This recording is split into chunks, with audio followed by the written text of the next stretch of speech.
रात के आसमान में हम सब चांद को देखते हैं। कभी पूरा गोल, कभी आधा, तो कभी बस एक पतली सी लकीर।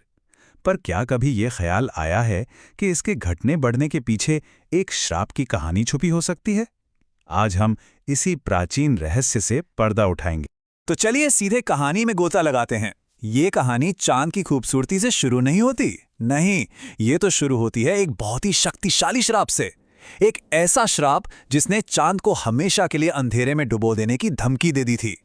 तो इस श्राप को समझने के लिए हमें थोड़ा पीछे जाना होगा, एक दिव्य विवाह और एक बहुत बहुत जरूरी वचन की ओर। तो इस कहानी में देखिए 3 मुख्य किरदार हैं। पहले हैं प्रजापति दक्ष, जो एक शक्तिशाली देवता थे। फिर हैं उनकी 27 बेटियां, जिन्हें हम सब नक्षत्रों के रूप में जानते हैं। और तीसरे हैं इन सभी के पति खूबसूरत चंद्रदेव। अब प्रजापति दक्ष ने इस शादी के लिए हाँ तो कर दी, पर एक बहुत बड़ी शर्त पर। शर्त ये थी कि चंद्र को वचन देना होगा कि वो उनकी सभी 27 बेटियों को, जी हां, सभी 27 को एक बराबर प्यार और सम्मान देंगे, कोई भेदभाव नहीं। लेकिन जैसा कि अक्सर कहानियों में होता है, ये वचन निभाया नहीं गया और बस इसी टूटे हुए वादे ने जन्म दिया गुस्से को, एक भयानक श्राप को और एक ऐसी दुनिया को जो धीरे धीरे अंधेरे में डूब रही थी। तो हुआ ये कि सारी समस्या की जड़ चंद्र का एक तरफा प्यार था। वो अपनी एक पत्नी रोहिणी पर इतने ज्यादा मोहित हो गए थे कि बाकी 26 पत्नियों को उन्होंने जैसे भुला ही दिया, उनकी तरफ देखा तक नहीं। अब जब बाकी बेटियों का दिल टूटा तो वह शिकायत लेकर अपने पिता के पास पहुंची, और ये सुनकर प्रजापति दक्ष का गुस्सा 7वें आसमान पर पहुंच गया।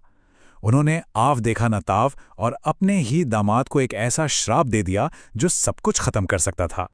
और उस श्राप का असर, अरे वो तो फौरन दिखने लगा, और सिर्फ चांद पर नहीं बल्कि पूरी धरती पर। चांद की रोशनी फीकी पड़ने लगी, धरती पर जीवन मुरझाने लगा, औषधियां सूखने लगीं। मतलब पूरी सृष्टि का संतुलन ही बिगड़ गया था। अब जब चंद्र ने देखा कि उनका अंत तो करीब है, तो वो बुरी तरह घबरा गए और फिर उन्होंने इस श्राप से बचने का रास्ता ढूंढना शुरू किया।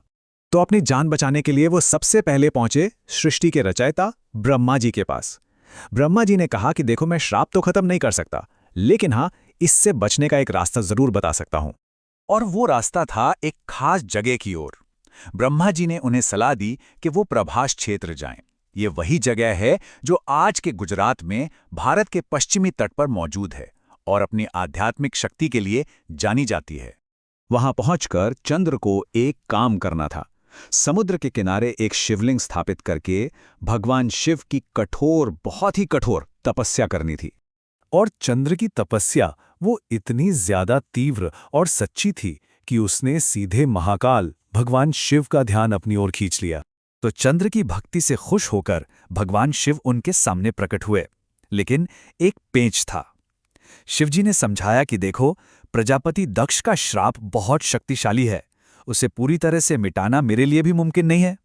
लेकिन उन्होंने एक बीच का रास्ता निकाला, एक ऐसा वरदान दिया जिसने हमेशा हमेशा के लिए रात के आसमान का नक्शा ही बदल दिया। वरदान ये था कि तुम 15 दिनों तक घटते रहोगे, तुम्हारी रोशनी कम होती जाएगी, लेकिन फिर अगले 15 दिनों में तुम वापस बढ़कर पूरे हो जाओगे। और बस यहीं से शुरुआत हुई चांद के उन 2 पक्षों की जिन्हें हम आज भी जानते हैं।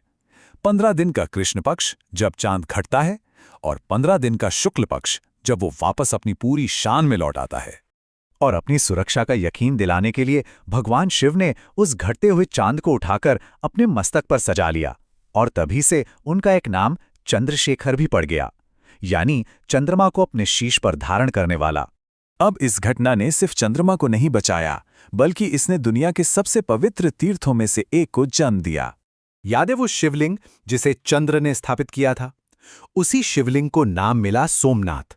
सोम यानी चंद्र और नाथ यानी स्वामी, मतलब चंद्रमा का स्वामी। और ये जगह इतनी ज्यादा खास क्यों है?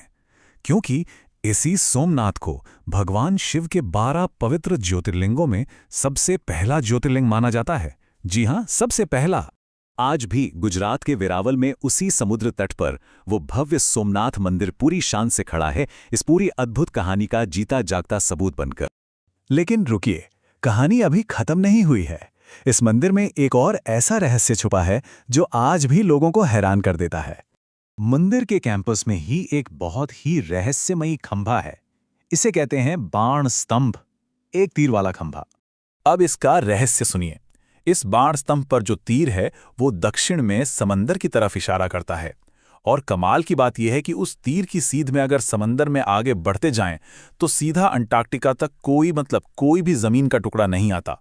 तो अब सवाल ये उठता है कि हजारों साल पहले हमारे प्राचीन इंजीनियरों को पृथ्वी के भूगोल का इतना सटीक, इतना परफेक्ट ज्ञान आखिर कैसे था?